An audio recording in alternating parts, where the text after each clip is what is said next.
It was a quiet night when Bridget knelt for her evening prayer, and something felt different. Not the familiar stillness she had grown used to over years of contemplation, but a presence pressing against her heart, urgent, almost pleading. She had prayed for the souls in purgatory countless times before, in a general way offering her devotion for whoever needed it most, but this was not general. This felt personal, directed, as if someone specific was reaching across the veil between the living and the dead, trying desperately to be heard. She paused her prayer and waited. The feeling did not fade. Instead, it grew stronger, almost uncomfortable, like a hand tugging gently at her sleeve. Bridget had learned by then never to dismiss these sensations. She had seen too much, understood too much about the reality of the world beyond death, to treat such moments as mere imagination. Before we continue, you should know who Bridget truly was. She was not an ordinary woman prone to fanciful thoughts. She was a Swedish noblewoman, well-educated, connected to royal circles, married for nearly 3 decades to a nobleman named Ulf, and mother to 8 children, one of whom, Catherine, would later be recognized as a saint in her own right. Bridget managed estates, counseled rulers, and lived a life rooted in practical responsibility. After her husband's death, everything shifted. She began receiving detailed revelations from Christ, the Virgin Mary, and the saints, visions so specific and consistent that the Church itself examined them with great care. Councils reviewed her testimony. Cardinals studied her writings. Popes sought her counsel. She was canonized in 1391, and centuries later, Pope John Paul II named her one of the patron saints of Europe. When Bridget describes what she witnessed, she is not speaking from imagination. She is offering testimony the Church has formally recognized as trustworthy. That night, as the pressure in her heart continued to build, Bridget asked God directly what this feeling meant. Why did it feel as though someone was calling out to her, and yet she heard no voice at all? The answer she received would shape one of her most important teachings, one that too few people today have ever heard. Christ explained to her that the souls in purgatory, though unable to speak audibly or appear openly to most people, still possess ways of reaching the living. They cannot force anyone to notice them. They cannot demand attention. But when someone on earth is spiritually attentive, these souls can, in small and often overlooked ways, make their need for prayer known. This was the beginning of what Bridget would later record as 10 distinct signs, 10 patterns, through which a soul suffering in purgatory might attempt to draw the attention of someone still living, someone capable of offering the help that soul could not obtain for itself. Christ told her plainly that these souls are not permitted to alarm or frighten the living. Their communication, when it happens, is gentle, quiet, easy to miss if a person is not paying attention. This is precisely why so many of these moments pass unnoticed. People experience them and simply call it a coincidence, a passing thought, an odd dream not worth remembering. Yet Bridget was shown that behind many of these small experiences lies something far more significant, a soul reaching out in the only way still available to it, hoping the living will recognize the call and respond with prayer. Christ's words to her that night carried a weight she had not expected. He told her that countless souls suffer far longer than necessary, not because their sins were severe, but because the signs they send go completely unnoticed. Families dismiss a vivid dream as nothing more than the mind processing grief. A sudden wave of sadness on a particular afternoon is brushed off as stress or fatigue. A recurring thought about someone who died years earlier is pushed aside as simple nostalgia. And so the soul waits, sending its quiet signal again and again, hoping someone will finally understand and offer the Mass, the Rosary, or the sacrifice that could shorten its suffering. Bridget asked Christ to show her these signs clearly, so that she could carry the knowledge back to the living and teach them what to watch for. What follows in this revelation is not superstition, nor is it meant to encourage fear or obsessive searching for hidden messages in every small event of daily life. The Church has always taught balance in these matters, but Bridget was given a genuine framework rooted in the communion of saints, the ancient teaching that the living and the dead remain connected, able to help one another even across the boundary of death. The souls in purgatory cannot help themselves. They cannot pray for their own release, attend Mass, or receive the sacraments. They depend entirely on the mercy of those still living, and part of that mercy begins simply with noticing when they are trying to reach out.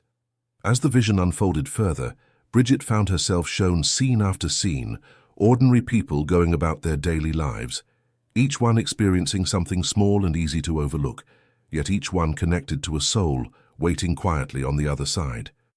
A woman waking suddenly at 3 in the morning with the unmistakable feeling that her mother needed her prayers.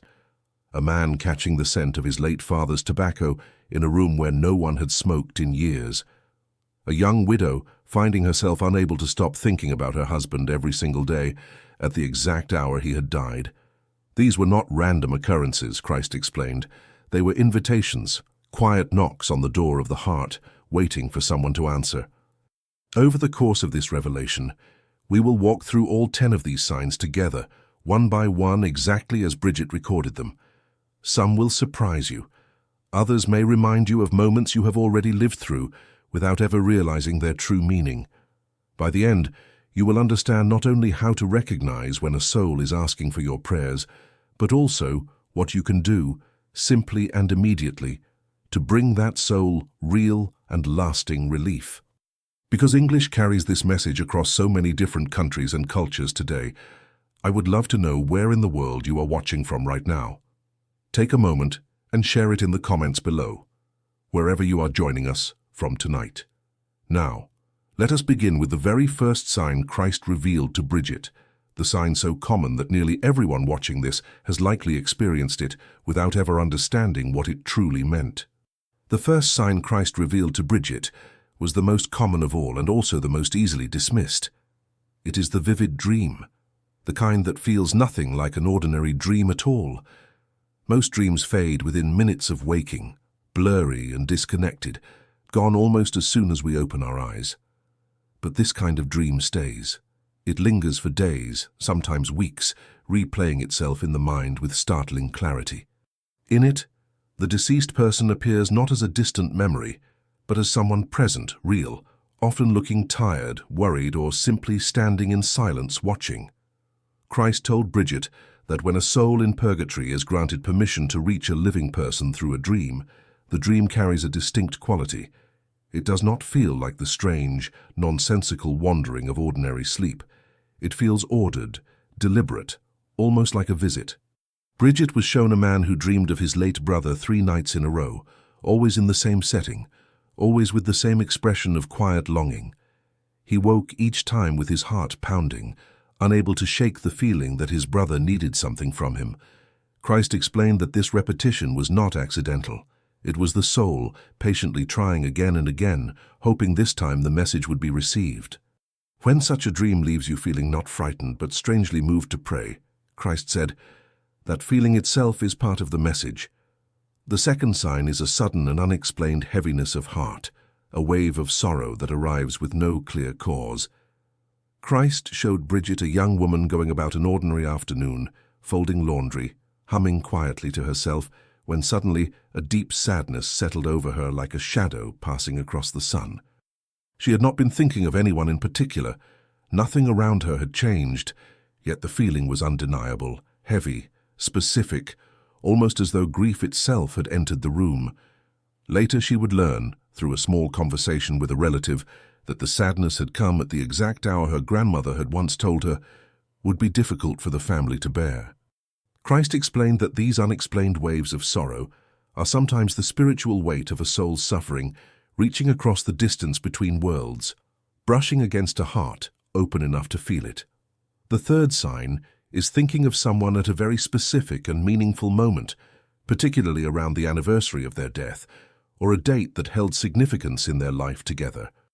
Bridget watched a mother who, without any reminder on her calendar, found her thoughts returning again and again to her son on the exact day, years after his passing, that he had once been baptized. She had not consciously remembered the date. Her mind simply kept drifting there throughout the entire morning, gently but persistently. Christ told Bridget that time on earth and time in purgatory do not move the same way, but the souls there remain deeply aware of the days that mattered most in their earthly lives. When a person's thoughts return again and again to someone who has passed, especially around such meaningful dates, It is rarely mere coincidence.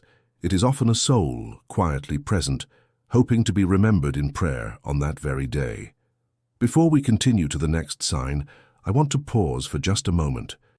If this reflection is speaking to your heart, and if you feel that Bridget's revelations deserve to reach more people who may be searching for exactly this kind of guidance, consider subscribing to this channel and leaving a like on this video.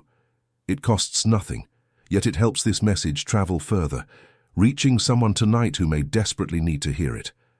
Thank you for walking through this revelation with me. Now, let us return to Bridget's vision.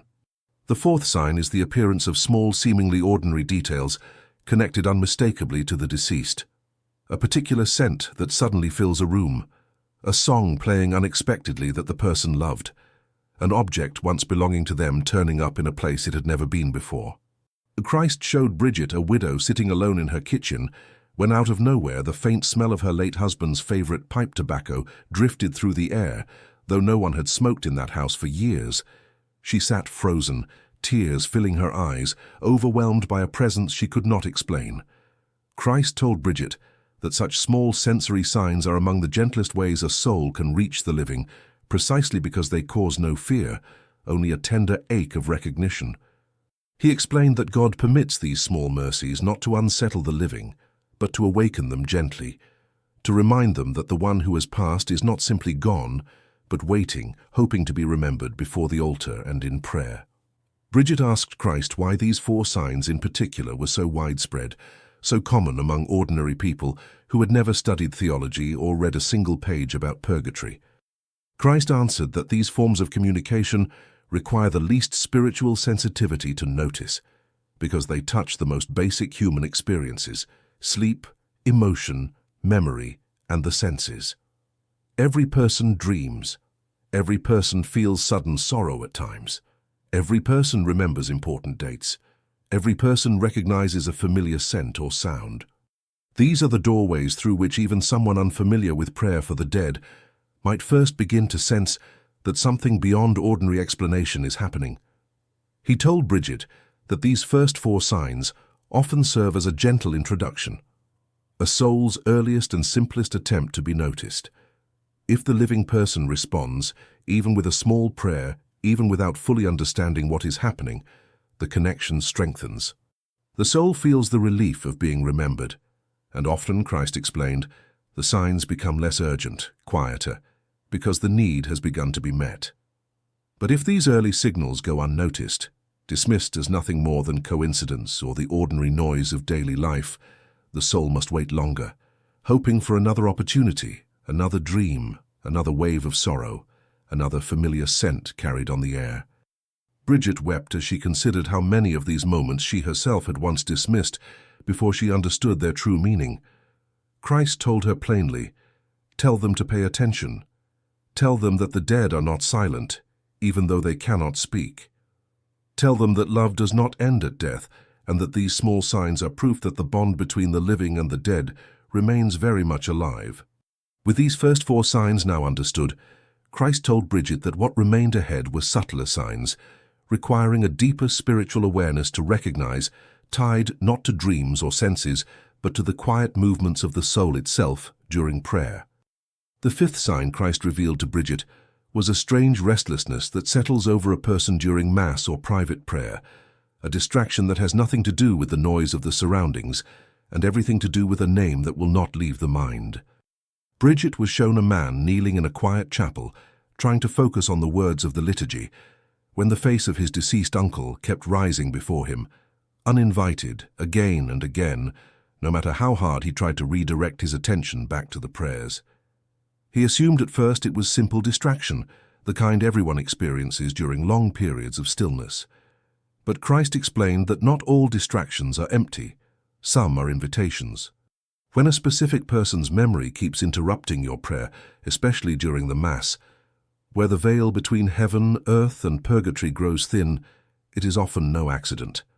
The soul, drawn by the presence of the sacrifice on the altar, is using that sacred moment to make its need known to the one person present who might respond. Christ told Bridget that this sign is easy to misunderstand, because most people feel guilty for being distracted during prayer, and simply try to push the thought away. He urged her to teach the living something different. Instead of resisting the thought, pause and offer a brief prayer for that very person right there in the moment. A soul does not interrupt prayer to steal your attention out of malice. It interrupts because it is desperate, and the sacred setting of the Mass gives it a rare opening to be noticed. The sixth sign is an inner urge, sudden and specific, to pray for someone who died long ago, someone rarely thought of anymore, sometimes even a person the living individual barely knew personally. Bridget watched an elderly woman going about her ordinary Tuesday, when, without warning, she felt compelled to pray for a neighbor who had passed away nearly 20 years earlier, someone she had not thought about in years. There was no anniversary that day, no visible reminder. The urge simply arrived and would not leave until she knelt down and offered a decade of the rosary for that forgotten soul. Christ explained that this type of prompting often comes from souls who have been waiting the longest, the ones with no family left to remember them, the truly forgotten dead. When such an urge strikes someone unexpectedly, Christ said, it is frequently one of these long-suffering souls reaching toward whatever heart on earth remains open enough to notice. This sign, Christ told Bridget, deserves special respect precisely because it asks for nothing sentimental in return. There is no emotional memory attached, no photograph, no shared history pulling at the heart. It is simply an inner nudge, unprompted and unexplainable, yet strangely persistent. He explained that the souls who send this kind of sign are often the most patient of all, having waited far longer than most, understanding that they must rely entirely on the mercy of strangers. The seventh sign involves numbers, dates, or small repeated coincidences connected to the deceased, appearing in a way too consistent to easily dismiss. Bridget was shown a young man who kept noticing the exact time on the clock whenever he glanced at it throughout an entire week, always the same digits, always the number that had marked his late father's birthday. At first he laughed it off as pure chance, but by the fifth or sixth time, the pattern felt too deliberate to ignore. Christ explained to Bridget that while not every repeated number carries spiritual meaning, and caution must always be used to avoid slipping into superstition, there are moments when God permits such small patterns as a gentle nudge, a quiet reminder meant to draw the living person's thoughts back toward someone in need of prayer. Christ was careful here to correct any tendency toward excess. He told Bridget plainly that the faithful must never become obsessed with searching for hidden messages in every ordinary detail of life, turning prayer for the dead into something anxious or superstitious. That is not the spirit in which these signs are given. Rather, they arrive quietly, almost accidentally, and are recognized not through frantic searching, but through a calm, attentive heart already inclined toward remembering the dead. The difference, Christ explained, is peace. A true sign brings with it a gentle pull toward prayer, not fear, not obsession, not anxious pattern hunting. If a coincidence leaves you feeling only unsettled or consumed with searching for more signs, it is likely nothing more than the ordinary noise of a busy mind. But if it leaves you with a quiet, almost tender impulse to pray for someone specific, that impulse itself carries the truth of the message. Bridget asked Christ how the living could learn to tell the difference between a genuine sign and simple imagination, since so many people she knew might now begin looking for these things everywhere without discernment. Christ's answer became one of the central teachings of this entire revelation. He said that authentic signs from souls in purgatory almost always produce the same fruit, a desire to pray, to have a mass offered, to make some small sacrifice for the person who came to mind. They do not produce fear. They do not demand that the living chase after further confirmation. They arrive gently, plant their quiet request, and then recede, leaving behind only the impulse toward charity. If a person finds themselves anxious, frightened, or endlessly seeking more proof rather than simply moved to pray, Christ explained that reaction usually signals something other than a genuine visitation from a soul in need. With these three deeper signs now revealed, restlessness during prayer, sudden urges to remember the forgotten dead, and meaningful repeated coincidences, Christ told Bridget that three signs still remained, each one more striking than the last, each one requiring the living to respond not with analysis, but with immediate, wholehearted prayer. The eighth sign Christ revealed to Bridget was the most difficult of all to witness, a dream or vision in which the deceased appears not at peace, but visibly troubled, reaching out as though asking directly for help. Bridget was shown a daughter who dreamed of her late father standing in a dim, colorless place, his expression heavy with sorrow, saying nothing, simply looking at her with eyes that seemed to beg for something she could not name. She woke in tears, her chest tight with an urgency she could not explain. Christ told Bridget that this type of dream, though painful, is one of the clearest and most direct signs a soul can send. It is not meant to frighten, though it often does, but to communicate a genuine and pressing need. When someone appears sorrowful, tired, or burdened in a dream rather than joyful, Christ explained, it is frequently the soul's way of showing that its purification is still ongoing and that prayer, sacrifice, or a mass offered on its behalf would bring real and immediate relief. Christ was careful to clarify something important here, because he knew this sign could easily be misunderstood or cause unnecessary alarm. He told Bridget that a troubled appearance in a dream does not mean the soul is lost or in despair. Every soul in purgatory is already saved, already guaranteed heaven. The sorrow shown is only the sorrow of waiting, the ache of longing for God while remaining incomplete in purification. This sign should never be received with panic, only with compassion, and answered with immediate, confident prayer. He urged Bridget to teach the living that such a dream is, in a strange way, a gift, because it tells you plainly and unmistakably what to do. The ninth sign is a sudden and overwhelming sense of urgency, unconnected to anything happening in daily life, a feeling that someone needs prayer right now, immediately, without delay.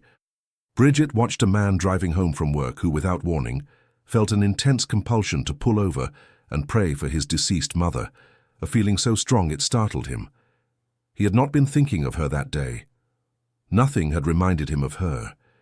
Yet the urgency was undeniable, almost physical, refusing to be ignored until he stopped the car and offered a heartfelt prayer right there on the side of the road. Christ explained to Bridget that this particular sign often coincides with a moment when a soul's purification has reached a critical point, close to completion, needing only a final measure of grace to be released entirely. The urgency felt by the living person mirrors, in a small way, the intensity of the soul's own longing in that moment. Christ told Bridget that this sign should never be dismissed as mere anxiety or a random emotional spike, especially when it arrives with no logical cause and centers so clearly on a specific person who has passed. He explained that the appropriate response is immediate action, not analysis, not waiting for a better moment, not deciding to pray later when it becomes convenient. Her brief, sincere prayer, offered the instant this feeling arises, carries enormous weight, precisely because it is a response given without delay, without hesitation, out of pure and immediate charity. The 10th and final sign stands apart from all the others, because rather than communicating distress, it communicates peace, gratitude, and release. Bridget was shown a woman who, years after praying faithfully for her deceased husband, experienced a dream unlike any before it. In this dream, he appeared radiant, smiling, surrounded by a soft and gentle light, saying only a few simple words of thanks before the dream faded naturally into peaceful sleep. She woke not in tears of sorrow, but in tears of joy, sensing with complete certainty that something had changed, that her prayers had finally accomplished their purpose. Christ told Bridget that this final sign is the soul's way of confirming its release from purgatory, a final message of gratitude before entering fully into the presence of God. It is rare, but when it happens, it brings with it an unmistakable feeling of completion, entirely different from the unease or urgency present in earlier signs. Christ explained to Bridget that this 10th sign often marks the end of a long relationship between a living person and a particular soul, sometimes spanning months or even years of faithful prayer.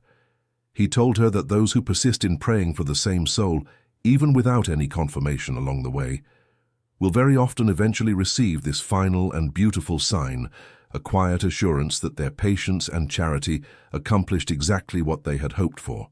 Bridget, having now been shown all 10 signs, felt the full weight of the responsibility placed upon her.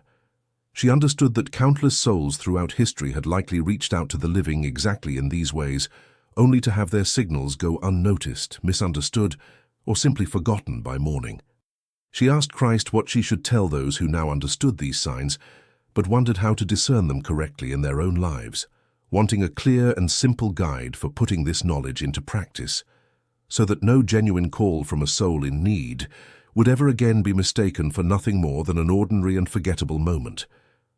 Christ reminded her once more of the simple rule that ties all 10 signs together. A genuine sign never leaves the heart in fear.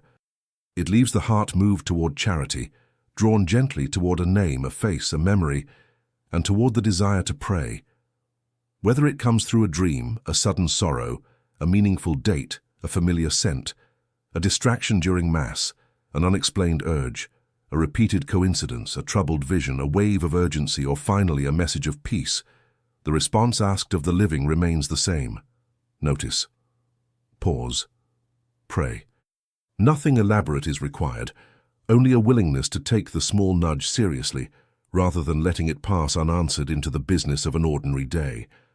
Christ told Bridget that he was entrusting her with this teaching not to burden the living with anxious watchfulness, but to restore something that had quietly been forgotten across generations, the living conviction that the dead remain close, still capable of being loved, still capable of being helped, still very much part of the family of faith that death has not broken but only temporarily divided.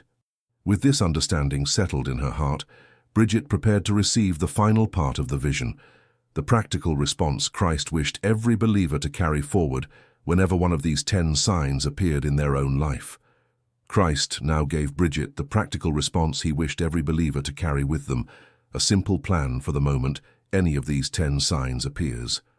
First, when you recognize a vivid dream, an unexplained sorrow, a meaningful date, or a familiar scent tied to someone who has passed, stop whatever you are doing and offer even a brief prayer right there in that moment. It need not be long or elaborate. A simple eternal rest grant unto them, O Lord, said with sincerity, carries real weight. Delay is the enemy of these small opportunities, Christ explained, because the feeling often fades quickly, and with it, the chance to respond while the heart is still moved. He told Bridget that God does not measure the length of the prayer, but the sincerity behind it, and that a few honest words offered the instant a sign appears often accomplish more than a lengthy prayer offered later out of mere obligation. Second, whenever possible, have a Mass offered for the specific soul who seems to be reaching out. Christ reminded Bridget once more that nothing available to the living compares to the power of the holy sacrifice applied to a soul in need. Even a simple, quiet Mass requested at your parish, mentioning the person by name, can bring immediate and profound relief, sometimes enough to complete a soul's purification entirely. He explained that this single act, though it may seem small to the one requesting it, becomes an immense and immediate grace to the soul it is offered for, often accomplishing in one moment what years of ordinary prayer could not. Third, when the sign involves a soul who seems forgotten, someone rarely thought of, or a name from long ago suddenly surfacing in the mind, take a moment to learn if that soul truly has anyone else praying for them. Often you will find you are among the very few, or perhaps the only one, still remembering that person before God.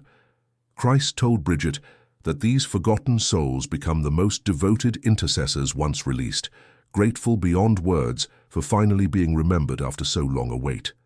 Fourth, keep a simple habit of praying the Rosary with an open intention for whichever soul may be trying to reach you, whether or not you can name them specifically.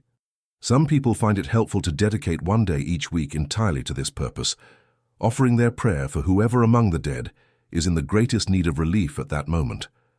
Christ explained that this steady, consistent practice becomes, over time, one of the surest ways of staying spiritually alert to these signs as they arise, since a heart already accustomed to praying for the dead notices their quiet calls far more easily than a heart untrained in this habit.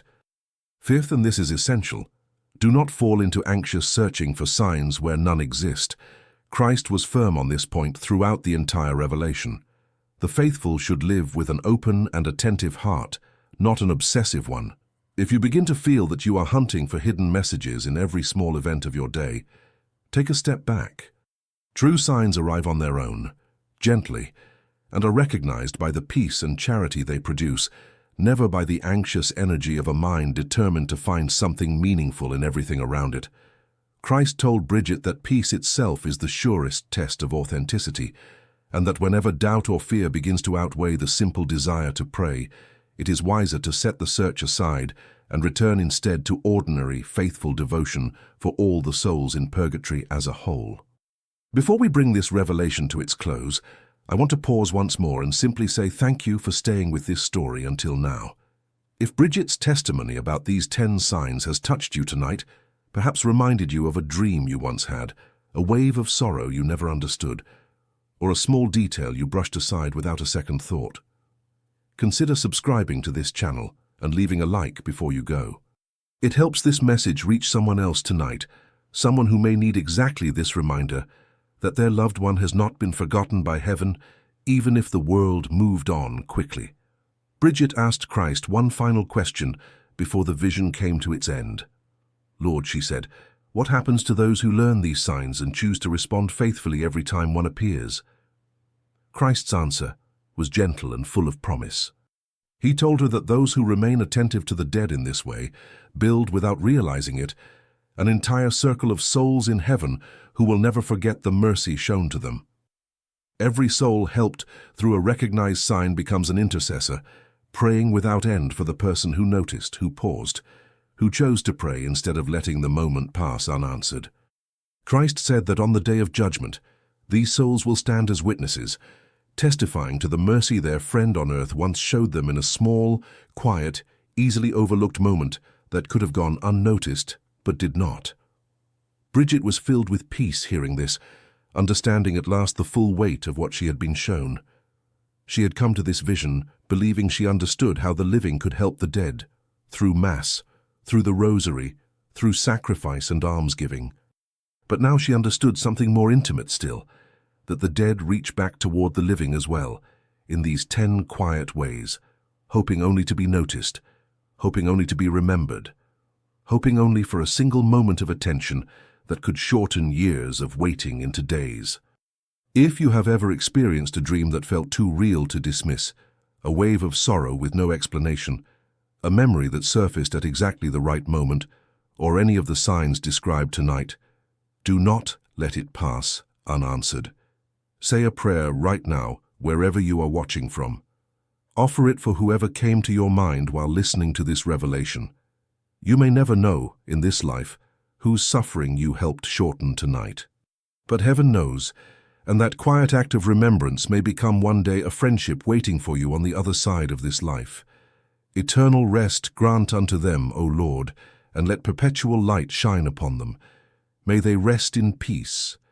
And may we who remain here never forget those who wait, hoping only to be remembered. Amen.